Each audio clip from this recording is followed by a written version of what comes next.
En su esfuerzo por aprovechar los recursos de la naturaleza para satisfacer sus necesidades, el hombre ha utilizado tanto su propio trabajo como la fuerza animal. Con la evolución de las técnicas, las sociedades fueron disponiendo poco a poco de recursos que sustituyeron la fuerza humana y animal y facilitaron así el trabajo de hombres y mujeres. Con la revolución industrial, a partir del siglo XVIII, las máquinas reemplazaron progresivamente el trabajo muscular del hombre.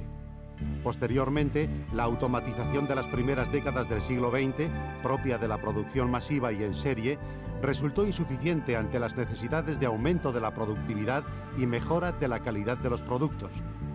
El desarrollo de la informática después de la Segunda Guerra Mundial, con el empleo de ordenadores cada vez más versátiles, abrió el camino hacia una automatización más flexible y una mayor eficiencia de la productividad. Las necesidades de automatización, unidas al desarrollo de técnicas para el control de movimientos y a la investigación y experimentación científicas, son factores que han propiciado la aparición y desarrollo de los robots.